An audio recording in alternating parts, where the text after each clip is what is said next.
Hi everyone and welcome to the complete DSA series, and today we're going to solve my favorite DSA question which is called Sudoku solver. Now this problem is based on recursion and backtracking जिसे हम in depth study करने वाले हैं.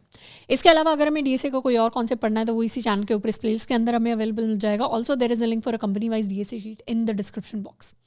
तो सवाल के अंदर we are given this sudoku board जिसे हमें सॉल्व करना है.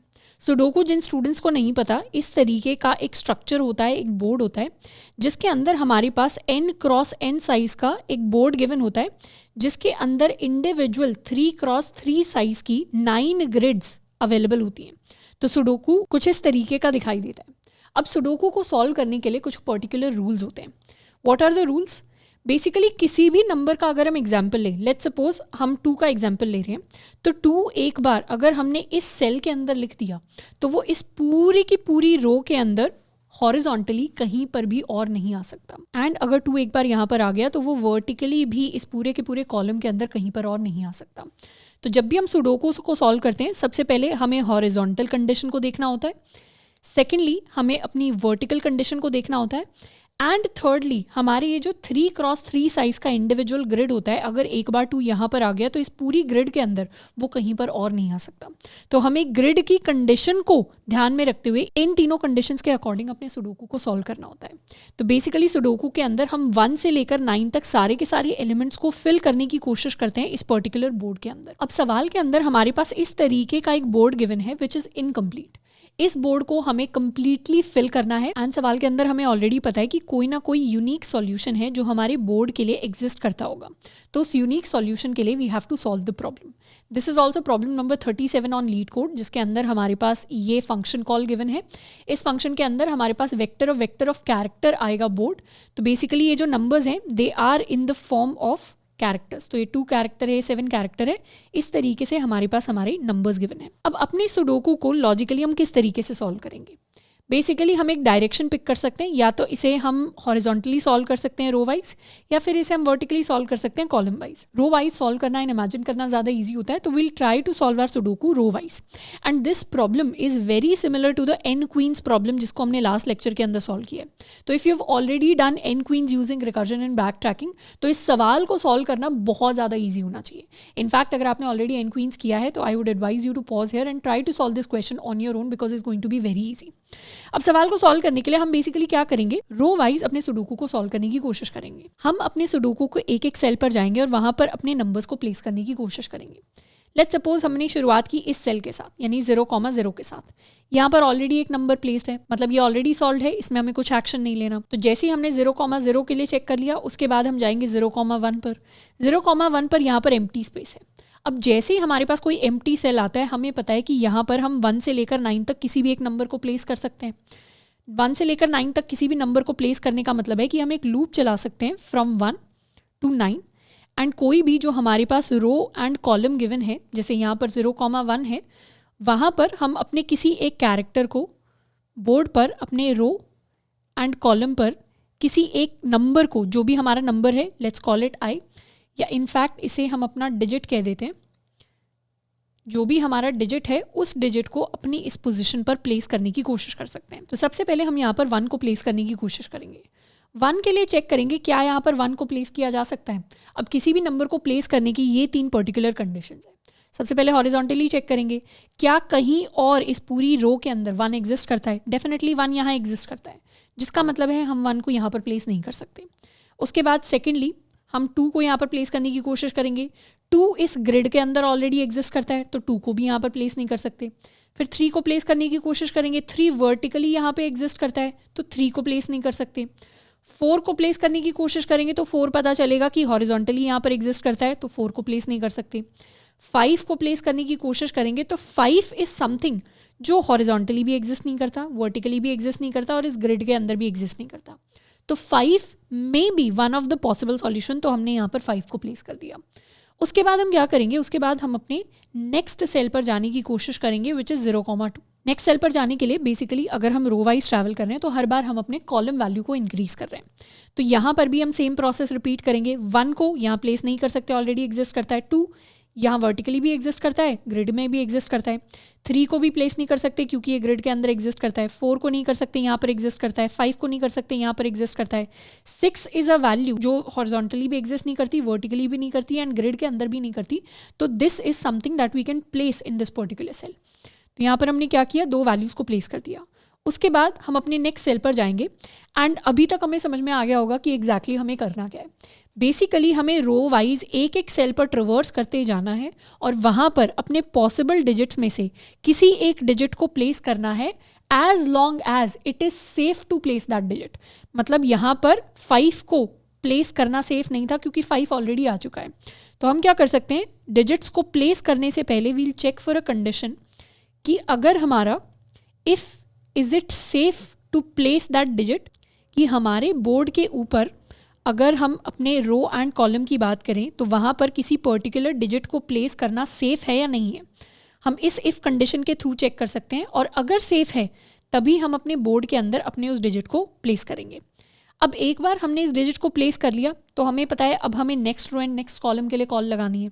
तो basically what we can do, हम एक फंक्शन क्रिएट कर सकते हैं, let's call it sudoku solver, जिसके अंदर हमारे पास हमारा बोर्ड आने वाला है which is a vector of character. इसके साथ में हमारे पास वो रो एंड कॉलम आएगा जहाँ से हम अपने नंबर्स को प्लेस करना स्टार्ट करेंगे। डेफिनेटली सुडोकू को हम 0,0 से स्टार्ट करते हैं। शुरुआत में रो एंड कॉलम की वैल्यू 0 के इक्वल होगी। ये हमारा फंक्शन होने वाला है। अब इस फंक्शन के अंदर सबसे पहले जाकर हम ये देखेंगे क्या ऑलरेडी इस सेल पर कोई डिजिट एग्जिस्ट करता है। अगर ऑलरेडी सेल पर डिजिट एग्जिस्ट करता है तब तो हमें कोई सॉल्व करने की ज़रूरत नहीं है, पर नहीं करता उस केस में हम अपनी एक चॉइस पिक करेंगे फ्रॉम 1 to 9। तो सबसे पहला step in this entire function will be to check कि यहाँ पर हमारा कोई डिजिट ऑलरेडी एग्जिस्ट करता है क्या। तो let us copy this pseudo code once and इसे यहाँ पर पेस्ट कर लेते हैं। तो बेसिकली फंक्शन के अंदर हमारा जो सबसे पहला स्टेप होगा वो ये चेक करना होगा कि हमारे board of row comma column पर अगर कोई वैलिड डिजिट एग्जिस्ट करता है। वैलिड डिजिट एग्जिस्ट करने का मतलब है जहाँ पर नॉन वैलिड डिजिट्स हैं वहाँ पर ऑलरेडी एक डॉट वैल्यू होगी जो एग्जिस्ट करती होगी। अगर डॉट है तो उसका मतलब वहाँ पर कोई डिजिट नहीं है। तो if this is not equal to a dot value, उस केस में तो हमें अपनी नेक्स्ट कॉल लगा देनी है for the next row and column. मतलब if my board of row comma column is not equal to a dot, तो उस केस में हम सुडोकू सॉल्वर की कॉल लगा देंगे for our board and for the next row and next column. अब ये next row and next column क्या होगी उसको फिगर आउट करते हैं। बेसिकली अगर हमारे पास ऑलरेडी एक रो कॉमा कॉलम की वैल्यू है तो जनरली रो वाइज ट्रैवल कर रहे हैं तो रो तो सेम रहेगी नेक्स्ट रो के लिए एंड कॉलम क्या होगा, इंक्रीज हो जाएगा हर बार बाय 1। तो बेसिकली अपनी नेक्स्ट रो को फिगर आउट करने के लिए हमारी जो नेक्स्ट रो होगी that will be equal to the row value, पर हमारा जो नेक्स्ट कॉलम होगा that will be equal to column plus 1। अब यहाँ पर एक एक्सेप्शन एग्जिस्ट करेगी एंड दैट इज़ कि अगर हम ऑलरेडी 0,8 पर पहुँच गए हैं तो उस केस में हमारी जो नेक्स्ट रो है वो रो प्लस 1 हो जाएगी एंड हमारा कॉलम हम यहाँ से स्टार्ट करेंगे which will be equal to 0। मतलब इसके कैलकुलेशन के लिए हमें चेक करना पड़ेगा कि कभी भी अगर हमारी नेक्स्ट कॉलम की वैल्यू 9 निकल कर आ रही है जो कॉलम एग्जिस्ट ही नहीं करता, तो उस केस में हम अपनी नेक्स्ट रो को अपडेट कर देंगे to row plus 1 and next column को रीसेट कर देंगे टू 0 वैल्यू। तो ये हमारा प्रोसेस होगा for calculating the next row and next column for the next recursive call. तो अगर ऑलरेडी कोई वैल्यू एग्जिस्ट करती है तो वहाँ पर तो हमें कुछ सॉल्व नहीं करना, सीधा नेक्स्ट सेल के लिए कॉल लगानी है। लेकिन वैल्यू एग्जिस्ट नहीं करती तो उस केस में हम एक लूप चलाएंगे 1 से लेकर 9 तक जो चेक करेगा क्या is it safe to place that number in the board. तो हम बोर्ड के ऊपर उस डिजिट को प्लेस कर देंगे एंड उसके बाद कॉल लगाएंगे अपने next column and next row के लिए। तो बेसिकली सुडोकू सॉल्वर को हम board, next row and next column के लिए कॉल लगाने वाले हैं। तो हमें चेक करना पड़ेगा कि हमने जो डिसीजन यहाँ पर 5 और 6 को प्लेस करने का लिया है is it the right decision. अगर ये राइट डिसीजन है तो हमारे सारी की सारी वैल्यूज़ के लिए हमें कुछ ना कुछ यूनिक सॉल्यूशन मिल जाएगा और एट दी एंड जब हम यहाँ पर पहुँचेंगे, मतलब जब हम अपने last row and last column पर पहुँचेंगे तो वहाँ से हम एक ट्रू वैल्यू रिटर्न कर सकते हैं टू शो कि हमारा जो सुडोकू है वो पूरी तरह सॉल्व हो चुका है। तो बेसिकली हम अपने फंक्शन का रिटर्न टाइप बूलियन रख सकते हैं और जब भी हम बेस केस को हिट करेंगे, when are we going to hit the base case, base case तब हिट करेंगे जब हमारी रो की वैल्यू 9 के इक्वल हो जाएगी।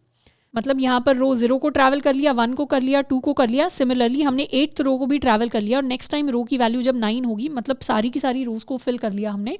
अगर वहाँ पर हम पहुँच गए मतलब हमारा सॉल्यूशन एग्जिस्ट करता है। तो यहाँ से हम रिटर्न कर सकते हैं अपनी ट्रू वैल्यू को। तो कभी भी अगर हमने किसी पर्टिकुलर डिजिट को प्लेस किया किसी सेल के अंदर और फ्यूचर की कॉल लगा दी और वहाँ से ट्रू वैल्यू रिटर्न होकर आती है, इसका मतलब सुडोकू सॉल्व हो चुका है, हमें और कुछ करने की ज़रूरत नहीं है। तो अगर कभी भी हमारी आगे वाली कॉल से हमारे पास ट्रू रिटर्न होकर आता है तो हम भी क्या करेंगे, हम भी अपने लेवल से ट्रू रिटर्न कर देंगे that the sudoku has been solved. लेकिन अगर सुडोकू सॉल्व नहीं होता, आगे से हमारे पास इस कॉल से, फ्यूचर कॉल से हमारे पास फॉल्स रिटर्न होकर आता है, उसका एग्जाम्पल क्या होगा? एग्जाम्पल के लिए लेट्स सपोज इस सुडोकू का एग्जाम्पल लेते हैं। यहाँ पर हमने 5 को प्लेस कर दिया, यहाँ हमने 6 को प्लेस कर दिया। इस पोजीशन की अगर बात करें तो यहाँ पर हमें 7 को प्लेस करना पड़ेगा, 7 is the first safest number. Next इस सेल की अगर बात करें तो यहाँ हम 3 को प्लेस कर सकते हैं। सिमिलरली इस सेल की अगर हम बात करें तो यहाँ हम 8 को प्लेस कर सकते हैं, तो हमने 8 को प्लेस कर दिया एंड इस सेल के अंदर हमने 9 को प्लेस कर दिया। तो सेम फॉर्मेट में जब हम नंबर्स को प्लेस करते जाएंगे तो हमारे जो कन्फिगरेशंस है वो कुछ ऐसे दिखेंगे। बट फाइनली नंबर्स को प्लेस करने के बाद ये ऐसा सेल आएगा जिसके अंदर हम 1 से लेकर 9 तक किसी भी नंबर को प्लेस नहीं कर पाएंगे, जिसका मतलब है कि हमने पुरानी प्लेसमेंट्स के अंदर किसी ना किसी नंबर को गलत प्लेस किया है। इस सेल का अगर एग्जाम्पल ले तो यहाँ पर 1 2 3 4 5 6 7 8 एंड 9 सारे के सारे ऐसे डिजिट्स हैं जो सारी कंडीशंस को वायलेट करते हैं, जिसकी वजह से इस सेल पर कोई भी डिजिट प्लेस नहीं हो सकता। तो ये ऐसा स्टेप है जहाँ से हमें बैक ट्रैक करके वापस जाना पड़ेगा टू द लास्ट सेल जहाँ पर हमने 4 को प्लेस किया था। अब 4 की जगह हम दोबारा से यहाँ पर चेक करेंगे क्या यहाँ 5 को प्लेस कर सकते हैं, 6 को कर सकते हैं। तो बेसिकली बैक ट्रैक करके जब हम वापस जाएंगे तो जिस नंबर को हमने प्लेस किया था उसी नंबर को हमें अब उस पोजीशन से हटाना पड़ेगा, because we want to place another number in that position. तो जब हम बैक ट्रैक करके वापस आएंगे, मतलब हमारी जो फंक्शन कॉल हुई थी, फंक्शन कॉल के बाद जो भी हम लिखते हैं वो हमारा बैक ट्रैकिंग स्टेप होता है। तो फंक्शन कॉल के बाद जब हम बैक ट्रैक करके वापस आएंगे तो यहाँ पर जिस नंबर को हमने प्लेस किया था यहाँ पर उसी नंबर को हमें यहाँ से रिमूव करना पड़ेगा। तो दोबारा से हम रीसेट कर देंगे रो कॉमा कॉलम को टू अ डॉट, जिसका मतलब है हमने वहाँ से अपने डिजिट को रिमूव कर दिया है। So this is the logic for our recursive call, जिसके अंदर ये हमारा फॉर लूप का स्टेप है।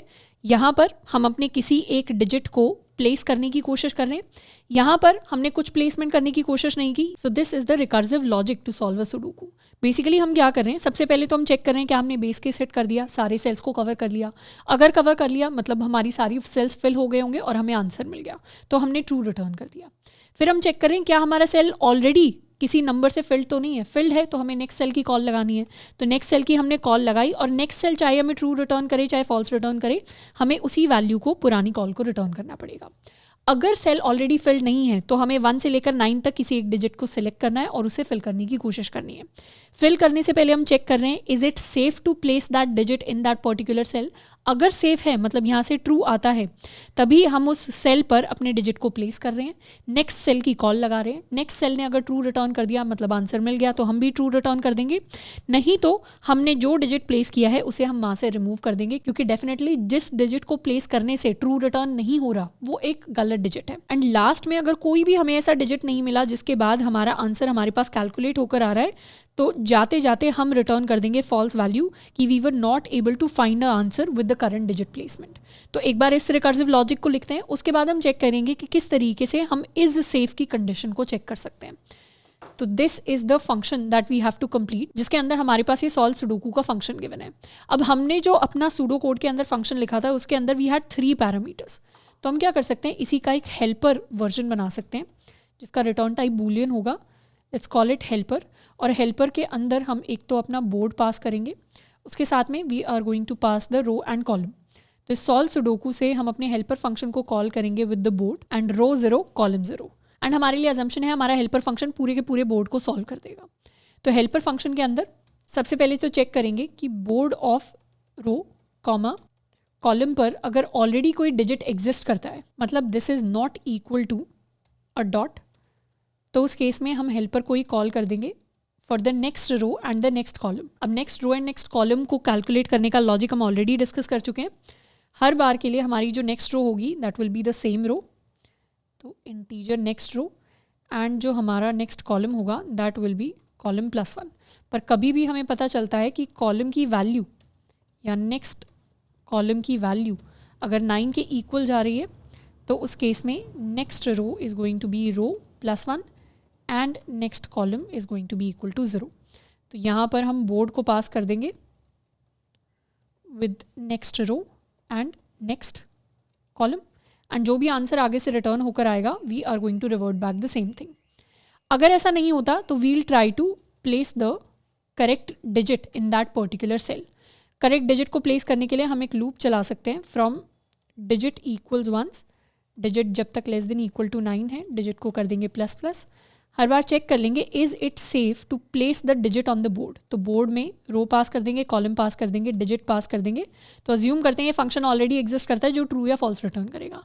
अगर इसने ट्रू रिटर्न किया तो उस बोर्ड पर ऑन रो कॉमा कॉलम हम अपने डिजिट को प्लेस कर सकते हैं। तो यहाँ पर हमारा डिजिट आ गया एंड फिर हेल्पर की ही कॉल लगा देंगे फॉर आवर बोर्ड। रो की जगह हमें पास करना है अपनी नेक्स्ट रो को, नेक्स्ट कॉलम को, एंड अगर इस फंक्शन ने आगे से ट्रू रिटर्न किया तो उस केस में we are also going to return a true value. लेकिन अगर ऐसा नहीं होता तो यहाँ से हम अपने डिजिट को रिप्लेस कर देंगे अगेन विद अ डॉट, कि मतलब यहाँ पर हमने इस वैल्यू को हटा दिया है। एंड अगर हमें कोई आंसर नहीं मिलता तो उस केस में हम रिटर्न करने वाले हैं false value. So this is the recursive logic. अब यहाँ पर बेस केस हमारा बचा हुआ है। बेस केस कब हिट करेगा? बेस केस तब हिट करेगा जब हमारी रो की वैल्यू 9 पहुँच जाएगी। रो 9 होने का मतलब है कि यहाँ पर हमें हमारा आंसर मिल गया एंड यहाँ से हम डायरेक्टली रिटर्न कर देंगे true value. So base case is the only case, it is the only condition जहाँ पर हम ट्रू वैल्यू को रिटर्न करने वाले हैं। अब नेक्स्ट और important part of the problem है ये चेक करना कि क्या रो एंड कॉलम पर डिजिट को प्लेस किया जा सकता है। अब डिजिट को प्लेस करने के लिए हमें 3 कंडीशंस को चेक करना है। कौन सी 3 कंडीशंस? सबसे पहला, क्या हॉरिजॉन्टली वो डिजिट ऑलरेडी एग्जिस्ट करता है? हॉरिजॉन्टली चेक करने का मतलब है लेट्स सपोज हम यहाँ पर 1 को प्लेस करना चाहते हैं, तो 1 यहाँ प्लेस हो सकता है या नहीं हो सकता, उसे चेक करने के लिए हमें इस पूरी की पूरी रो को चेक करना पड़ेगा। मतलब रो इज इक्वल टू 0 से लेकर 8 तक हमें कॉल लगानी पड़ेगी कि क्या 1 पूरी की पूरी रो के अंदर कहीं और एग्जिस्ट करता है, तो वो यहाँ पर एग्जिस्ट करता है। तो let's create a function called boolean is safe, जिसके अंदर हम अपना board, row, column and digit को पास करेंगे, इंटीजर डिजिट। सबसे पहले हॉरिजॉन्टल चेक करेंगे।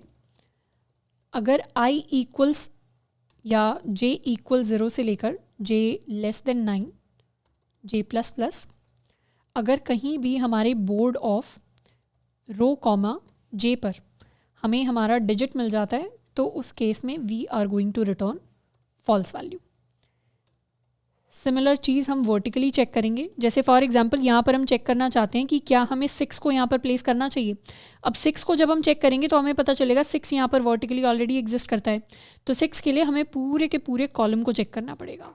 तो कॉलम को चेक करने के लिए हम एक लूप चला सकते हैं from row i equal 0, i less than 9, i++।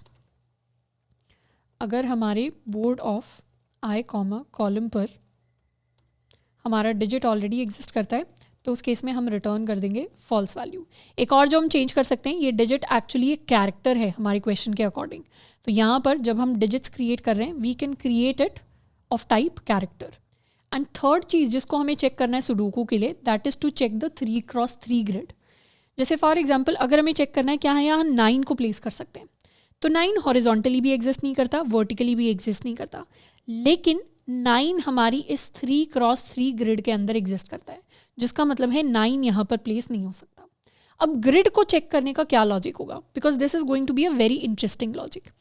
अब ग्रिड को चेक करने के लॉजिक के लिए बेसिकली हमें पता है कि यहाँ पर 9 ग्रिड्स हैं जो एग्जिस्ट करती हैं। हर ग्रिड का अपना एक स्टार्टिंग रो होगी एंड एक स्टार्टिंग कॉलम होगा। इस ग्रिड की बात करें तो इसकी ये स्टार्टिंग रो है एंड ये स्टार्टिंग कॉलम है। इस ग्रिड की बात करें तो इसका ये स्टार्टिंग सेल है, मतलब जहाँ पर starting row and starting column आएंगे। तो किसी भी पर्टिकुलर सेल के लिए क्या हम निकाल सकते हैं कि उसका ग्रिड का starting row and starting column क्या होगा। अगर ये वैल्यूज़ हमने निकाल ली तो उससे ग्रिड तो हमें पता ही है, हमारी जो भी ग्रिड होगी वो कहाँ से कहाँ तक जाती है। हमारे किसी भी पर्टिकुलर ग्रिड के लिए हमारी जो रो नंबर है वो स्टार्टिंग रो से स्टार्ट होगी, वो I less than equal to starting row +2 तक जाएगी। हर बार हमें रो को करना पड़ेगा प्लस प्लस। जैसे for example if it starts from here 0,0, तो रो की टर्म्स में 1 एंड 2 तक जाएगी, कॉलम की टर्म्स में भी 1 एंड 2 तक जाएगी। तो ये हमारा लास्ट सेल होगा ग्रिड का जिसको हमें चेक करना है।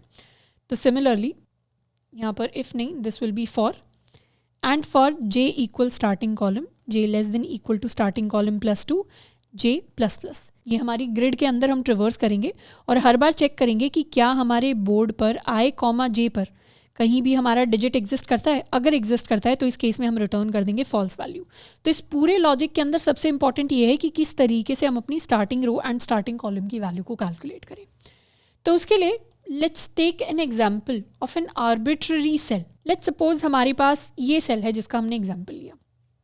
इस सेल के अंदर हमारे रो की वैल्यू है 4 के इक्वल एंड हमारे कॉलम की भी वैल्यू है 4 के इक्वल। अब क्या हम कह सकते हैं कि हमारी ये वाली ग्रिड 0,0 से स्टार्ट होती है, ये ग्रिड 0,3 से स्टार्ट होती है, ये ग्रिड 0,6 से स्टार्ट होती है, ये ग्रिड 3,0 से स्टार्ट होती है, ये 6,0 से स्टार्ट होती है। सिमिलरली ये जो ग्रिड है हमारी 3,3 से स्टार्ट होती है, 3,6 से स्टार्ट होती है, ये ग्रिड 6,3 से स्टार्ट होती है एंड ये ग्रिड 6,6 से स्टार्ट होती है। तो एक कॉमन पैटर्न है जो हम ऑब्जर्व करेंगे। हमारी ग्रिड के जो भी स्टार्टिंग रो या स्टार्टिंग कॉलम आते हैं वो सारे के सारे 3 के मल्टीपल्स हैं, या तो वो 0 हैं या वो 3 के मल्टीपल्स हैं। कैन वी से कि अगर हमारी रो की वैल्यू 0 से 2 की रेंज में है तो उसकी ग्रिड की स्टार्टिंग रो हमेशा 0 ही होगी। अगर वो वैल्यू 3 से 5 की रेंज में है तो starting row of the grid हमेशा 3 के इक्वल होगी। अगर वो वैल्यू 6 से 8 की रेंज में है तो starting row of the grid हमेशा 6 के इक्वल होगी।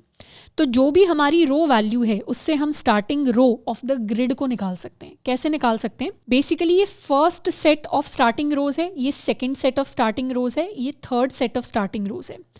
अगर हम अपनी रो को डिवाइड कर दें 3 के साथ तो हमारे पास एक पर्टिकुलर वैल्यू आ जाएगी। 0 से 2 की रेंज में हमारे पास 0 आएगा, 3 से 5 की रेंज में हमारे पास 1 आएगा एंड 6 से 8 की रेंज में हमारे पास 2 आएगा। और यही वैल्यूज़ हमें चाहिए एंड फिर इन वैल्यूज़ को हम मल्टीप्लाई कर देंगे 3 के साथ to get the correct starting row of the grid. तो हमारी जो स्टार्टिंग रो होने वाली है ग्रिड के लिए that will be equal to row divided by 3 multiplied by 3। Example के लिए अगर हमारी रो 4 है, मतलब इस सेल के लिए अगर हम अपनी स्टार्टिंग रो या स्टार्टिंग कॉलम कैलकुलेट कर रहे हैं तो वो हो जाएगा 4 डिवाइडेड बाई 3 मल्टीप्लाइड बाई 3 के इक्वल। 4 को 3 से डिवाइड करेंगे, वैल्यू हमारे पास 1 के इक्वल आएगी। 1 इंटू 3 हमारे पास 3 हो जाएगा। 3 वाली रो कहाँ से स्टार्ट हो रही है? 3 वाली रो यहाँ से स्टार्ट हो रही है। तो ये हमारी स्टार्टिंग रो आ गई। एंड सिमिलर मैनर में हम अपने स्टार्टिंग कॉलम को कैलकुलेट कर सकते हैं। स्टार्टिंग कॉलम हो जाएगा column divided by 3 multiplied by 3 के इक्वल। मतलब यहाँ पर C की वैल्यू 4 है तो हमारा स्टार्टिंग कॉलम भी हमारे पास 3 के इक्वल आएगा। तो इस पर्टिकुलर सेल के लिए हमारी ग्रिड ये होगी जहाँ पर starting row and starting column 3,3 से स्टार्ट होती है। तो इस तरीके से हम कैलकुलेट करेंगे starting row starting column using this formula. एक और एग्जांपल ले सकते हैं इसके लिए हम। फॉर एग्जांपल हमने ये पर्टिकुलर सेल है जिसे पिक किया है जहाँ पर रो की वैल्यू एंड कॉलम की वैल्यूज़ हैं। कॉलम हमारा हो गया 8 के इक्वल एंड रो हमारी हो गई 5 के इक्वल। अब यहाँ पर जो स्टार्टिंग रो की वैल्यू आएगी that will be equal to this formula which is equal to 5 divided by 3 multiplied by 3। तो ये वैल्यू हो जाएगी हमारे पास 1 इंटू 3 के equal which is equal to 3। Starting column की बात करें तो this is equal to 8 divided by 3 multiplied by 3। ये वैल्यू हो जाएगी हमारे पास 2 इंटू 3 यानी 6 के इक्वल। तो 3,6 हमारे ग्रिड का स्टार्टिंग पॉइंट होगा। 3,6 इज़ दिस पर्टिकुलर सेल जहाँ से हमें पता चलता है कि ये सेल कौन सी ग्रिड में है, ये सेल इस पर्टिकुलर ग्रिड के अंदर एग्जिस्ट करता है। तो हम ग्रिड वैल्यू का starting row and starting column निकालेंगे एंड फिर चेक करेंगे यूजिंग दीज लूप्स कि क्या उस ग्रिड के अंदर हमारा डिजिट एग्जिस्ट करता है या नहीं करता। तो एक बार ग्रिड के लिए चेक करने के लिए सबसे पहले तो स्टार्टिंग रो ले लेते हैं। That will be equal to row divided by 3 and multiplied by 3। Similarly starting column हमारे लिए हो जाएगा column divided by 3 and multiplied by 3। तो ग्रिड के अंदर चेक करने के लिए for integer i equals starting row, i less than equal to starting row plus 2, i को कर देंगे हर बार plus plus. Similarly j equals starting column, j less than equal to starting column plus 2 and हर बार j को कर देंगे प्लस प्लस। अगर कभी भी हमारे बोर्ड के अंदर i, j पर वी फाइंड द डिजिट, तो उस केस में we are going to return a false value. ये वैसे तो बड़ा लूप लग रहा होगा, नेस्टेड लूप, पर क्योंकि ये हमेशा ग्रिड पर एक छोटी 3x3 की ग्रिड पर ट्रैवल करता है, तो ये बिग ऑफ 9 टाइम कॉम्प्लेक्सिटी का लूप है which is constant time complexity. अगर हमारे इससे फंक्शन में कहीं पर भी फॉल्स रिटर्न नहीं हुआ तो लास्ट में we are going to return a true value. So this is the entire function to check if it's safe to place a particular digit in a particular cell, and ये हमारा recursive function हो गया। Main function से हम अपने recursive helper function को call लगा रहे हैं जो होपफुली हमारे लिए हमारे बोर्ड को सॉल्व करके दे देगा। तो कोड को रन करने से पहले we are going to make one more change. यहाँ पर ये जो हमने कैरेक्टर डिजिट को डिफाइन किया है, इसे हम कैरेक्टर 1 के साथ स्टार्ट करेंगे एंड कैरेक्टर 9 तक लेकर जाने वाले हैं। तो सही तरीके से इसका हमें इनिशियलाइजेशन करना है। Let us try to run the code and submit it. तो इस तरीके से we solve the Sudoku solver problem. अब इस सवाल की अगर टाइम कॉम्प्लेक्सिटी की बात करें तो वैसे तो it is really complex to calculate the time complexity of this particular question because ये एक फिक्स्ड टाइम कॉम्प्लेक्सिटी नहीं है। लेकिन लॉजिकली अगर सोचें तो हमारे लिए काम क्या है? हमारे लिए काम है कि हमारे सुडोकू के अंदर जितने भी एम्प्टी सेल्स हैं उन सेल्स को हम कुछ ना कुछ डिजिट्स के साथ फिल करने की कोशिश करें। तो हर सेल के पास 9 चॉइसेस हैं, 9 डिजिट्स की चॉइस हैं जिनसे वो फिल हो सकता है। तो basically the time complexity is going to be big of 9 to the power जितने भी हमारे पास एम्प्टी सेल्स हैं, क्योंकि अगर एक एम्प्टी सेल है तो उसके पास 9 चॉइसेस हैं, 2 एम्प्टी सेल हैं 9 इंटू 9 चॉइसेस हैं, 3 एम्प्टी सेल के पास 9 चॉइसेस हैं। तो अगर हमारे पास x एम्प्टी सेल्स हैं तो हमारे पास 9 to the power x choices हैं and this is the time complexity that is going to take to try out all the combinations. तो I hope that we have successfully completed today's lecture. ये वाला जो सवाल है and the last question that we did which was N queens, दोनों ही काफ़ी related and similar questions हैं जो काफ़ी इंपॉर्टेंट है रिकर्जन को समझने के पॉइंट ऑफ व्यू से। If you successfully completed the lecture you can mark your attendance down in the comments. उसके साथ में you can also let me know your favourite part of today's lecture, something new that you got to learn from today. साथ में you can also share your progress with me on Twitter जिसका link आपको नीचे description box के अंदर मिल जाएगा। आज के लिए इतना ही, मिलते हैं नेक्स्ट लेक्चर के अंदर। Till then keep learning and keep exploring.